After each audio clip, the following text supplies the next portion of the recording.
What sparked your passion for career coaching, especially for scientists in the early stages of their careers? My passion for coaching really comes from a couple of different places. One is my own experience. I have certainly experienced at different points in my career really challenging situations.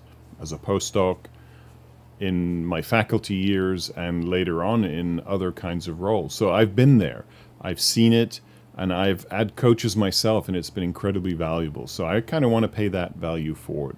And then the other reason is really just where we are today in the world of biomedical science in particular. So I can't even imagine what it's like to be launching your career in the current circumstances with all the uncertainty and all the unusual, unprecedented things that have been happening. So I really feel this pull to connect and help people who are going through these very difficult times at an incredibly important and yet fragile career stage.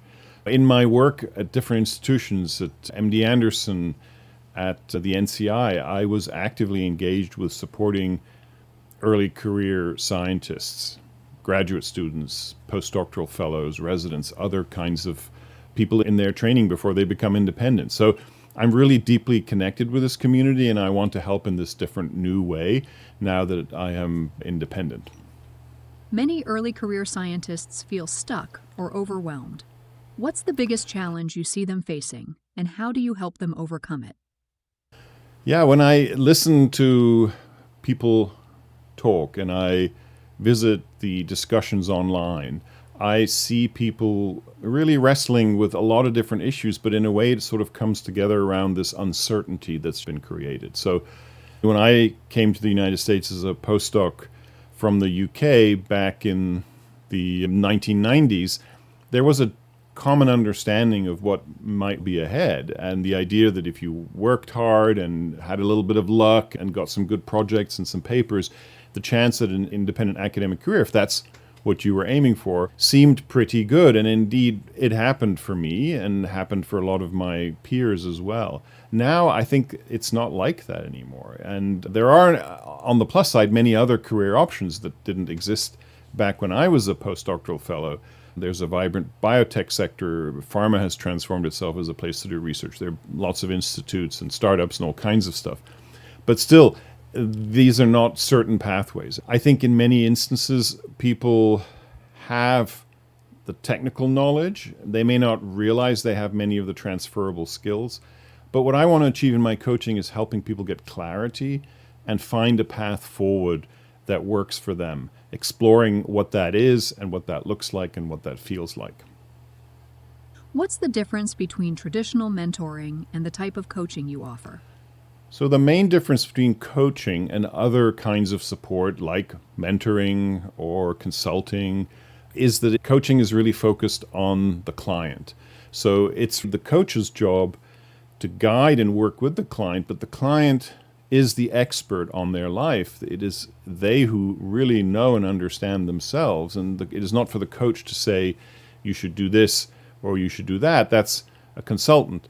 The coach's job is to guide the conversation and collaborate with the client in order to have a creative and beneficial interaction that leads to insights. Certainly, as a coach, I will help my clients with action plans. I will hold them accountable. I will check in with them, and I'll provide them with tools to help them understand themselves, their energy, where they are in life, and their goals, and really uncover the true values that they have and try to help them find a path where they can use those values as a guiding light in their careers and in their lives. Let's talk about energy. IPEC emphasizes core energy. How does understanding this impact a scientist's trajectory? Core energy coaching is foundational to my approach. That's the training I'm taking, and I'm about halfway through in the closing half of the program, so I'm not fully certified yet, but I will be soon.